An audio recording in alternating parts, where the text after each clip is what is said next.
Pemirsa, penambahan kasus terkonfirmasi positif COVID-19 selama 3 hari terakhir menyentuh angka 5.000. Pemerintah pun memperkirakan puncak kasus COVID-19 akan melewati bulan Juli 2022.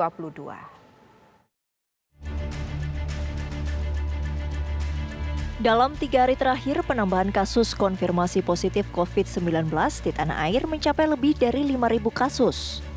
Dari data yang dirilis Satuan Tugas Penanganan COVID-19, tercatat kasus konfirmasi positif meningkat.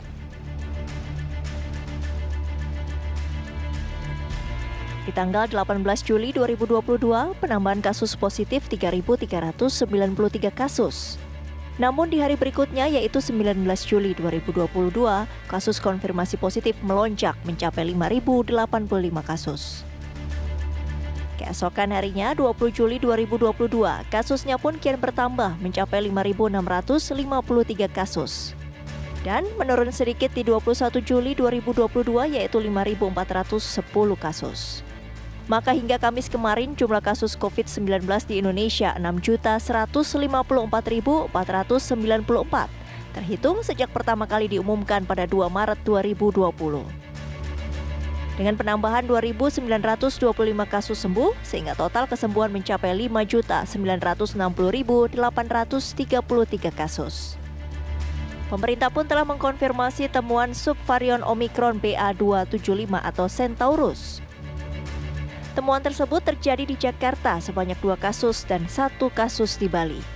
Sebelumnya, varian BA4 dan BA5 pun turut menyumbang melonjaknya kasus positif COVID-19. Pemerintah pun memprediksi puncak kasus COVID-19 akan melewati bulan Juli 2022, meleset dari prediksi awal. Tim TV One mengabarkan.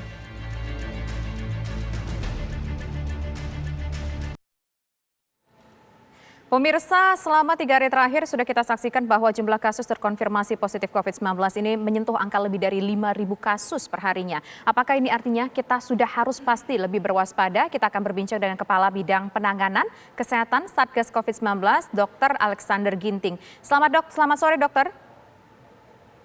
Selamat sore, salam sehat. Salam sehat dok. Kalau melihat tren kenaikan kasus positif COVID-19 dalam beberapa hari terakhir ini cukup mengkhawatirkan dok. Lebih dari 5.000 kasus per harinya.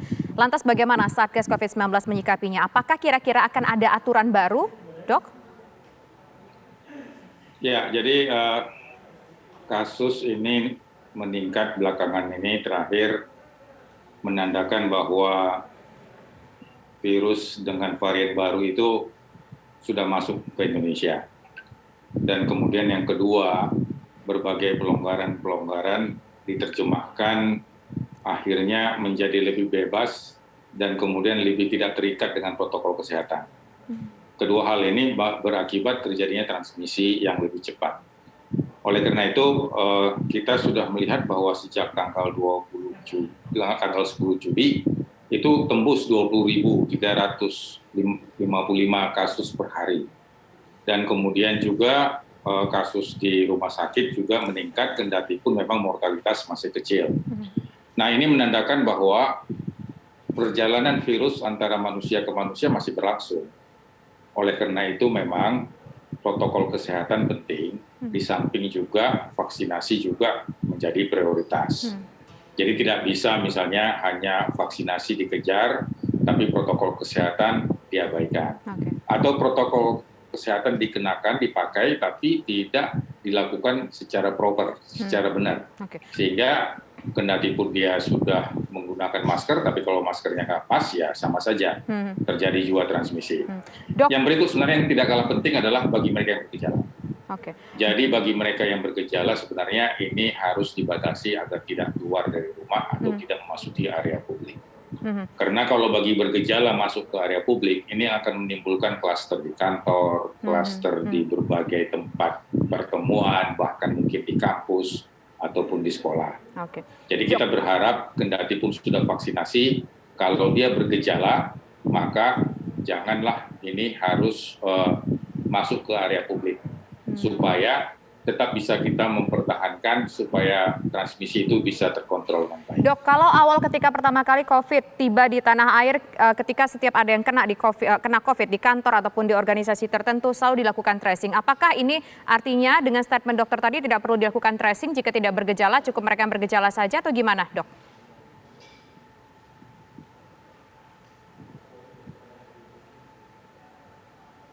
Halo, Dok? Baik, tampaknya ada gangguan komunikasi bersama dengan Dr. Alexander Ginting. Pemirsa, sembari menunggu sambungan telekomunikasi kami lancar kembali dengan dokter, kita akan jeda terlebih dulu sejenak. Kami kembali sesaat lagi. Pemirsa, kami nanti masih akan melanjutkan perbincangan kami bersama dengan Dr. Alexander Ginting selaku Kepala Bidang Penanganan Kesehatan Satgas COVID-19, tapi usai kumandang azan maghrib untuk wilayah DKI Jakarta dan sekitarnya. Berikut ini.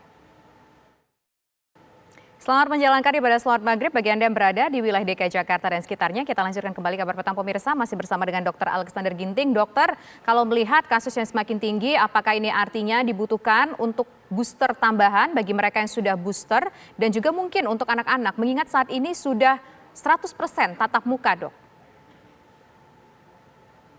Ya, dalam vaksinasi booster tetap diperlukan karena itu memperkuat dari vaksin yang sudah diberikan apakah 6 bulan yang lalu ataupun 9 bulan lalu. Tapi yang harus diingat adalah penduduk Indonesia jumlahnya 270 juta. Kemudian sasaran vaksinasi itu lebih kurang 208 juta. Dari 208 juta itu yang vaksinasi 1 201 juta, yang vaksinasi 2 169 juta, yang vaksinasi ketiga lebih kurang 53 juta 500 ribu. Jadi artinya di sini masih ada kesenjangan antara mereka yang divaksinasi ketiga dan yang sudah melakukan vaksinasi lengkap. Ini dulu yang menjadi PR kita. Bagaimana mereka yang sudah melaksanakan vaksinasi 1 dan vaksinasi kedua ini bisa masuk ke vaksinasi ketiga. Karena vaksinasi ketiga yang sudah dikampanyekan semenjak jauh hari sebelum libur Idul Fitri, itu hanya capaiannya masih 25,69%. Dan oleh karena itu memang diharapkan ada gerakan dari masyarakat dan ada juga dari gerakan pemerintah. Baik. Dan salah satu adalah dengan adanya surat edaran dari Mendagri yang menggiatkan seluruh sentra vaksinasi dan mengatur seluruh kegiatan supaya mereka melakukan vaksinasi ketiga atau yang disebut booster. Nah, kalau ini sudah dikerjakan tentu kita akan berpikir nanti untuk anak-anak, untuk remaja dan sebagainya.